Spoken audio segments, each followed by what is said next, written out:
Bonjour. Merci. On va voir qu'on a encore une minute pour que vous et moi qu'on parle, n'est-ce pas, de la journée d'hier qui était la fête des morts. N'est-ce pas? Ou alors la commémoration des défunts. Mais je voulais attirer l'attention à bon nombre de citoyens pour les faire comprendre que avant de s'engager à faire quoi que ce soit, vous devrez d'abord vous pencher vers la vérité, c'est-à-dire que lire la Bible. Je vous rappelle que la Bible ici, en grec, veut dire Bibles. Et la définition, n'est-ce pas, de la Bible, s'il faut définir la Bible, veut dire les livres. Et vous savez bien que la Bible est le livre le plus lu et le plus détesté dans le monde. Et la Bible aussi, le premier livre du monde. Donc, vous comprenez que tout ce que les gens détestent, c'est là où il y a la vérité. Alors, c'est pour ça que je penche, n'est-ce pas, toutes mes idées viennent de la Bible. Et ma réflexion, connaissance, mes recherches, tout c'est dans la Bible. Alors, maintenant la Bible va donc nous répondre naturellement à cette question. Est-ce normal de fêter soit disant la commémoration des morts, ou alors de fêter pour les morts? La question est posée. Et maintenant, selon la Bible, nous allons trouver tout de suite la réponse à cela. Donc, soyez vigilants. Ne vous laissez pas emporter par la masse.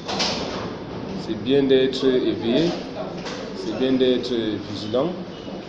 Et là, vous allez comprendre que avec Dieu, il n'y a pas de hasard. La Bible dit,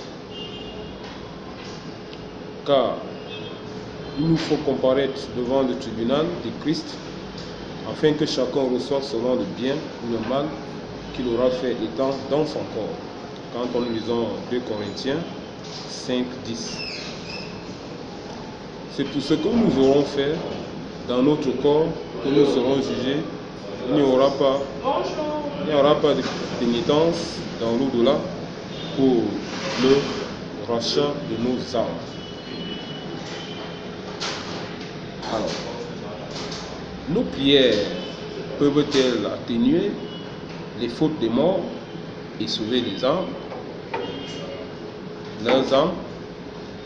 C'est une question. Il faut qu'on trouve tout de suite la réponse.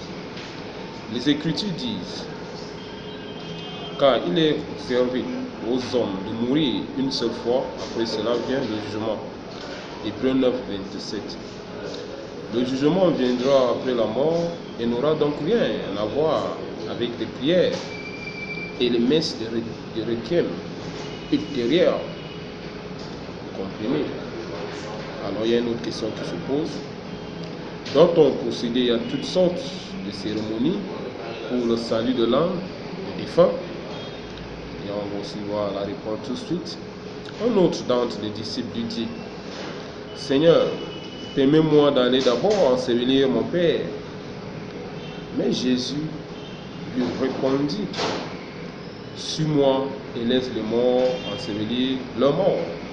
Quand on lisons dans Matthieu 8, 21, 22.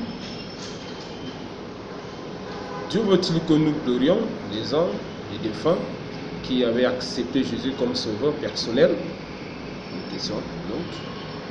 Nous ne voulons pas, frères, que vous soyez dans l'ignorance au sujet de ceux qui dorment, afin que vous ne vous affligiez pas comme les autres.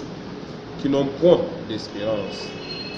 Car si nous croyons que Jésus est mort et ressuscité, croyons aussi que Dieu ramènera par Jésus et avec lui ceux qui sont morts.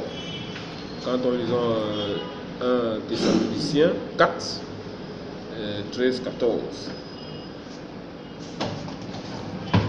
La fête des morts est célébrée partout, mais comme nous venons de le voir, Dieu l'a interdite.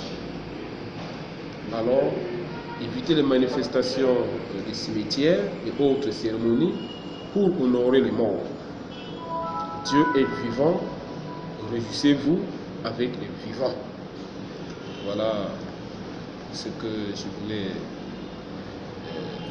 vous faire comprendre ce matin, que avant de vous engager à faire quoi que ce soit, prenez les références dans la Bible, puisque la Bible est pour nous un livre, ou alors les livres qui nous orientent, qui nous guident, parce que tout ce que dit la Bible se manifeste aussi. Donc la Bible est vraie, la Bible c'est la parole de Dieu. On sait, on pose souvent des questions, elle a été écrite par qui? Certes, ça a été écrit par des hommes, mais ces hommes étaient naturellement inspirés de Dieu. Donc on ne peut pas contredire ces écrits-là. Restons fermes en notre Dieu et seul le Seigneur va nous accompagner. Celui qui persévérera jusqu'à la fin vivra. Merci.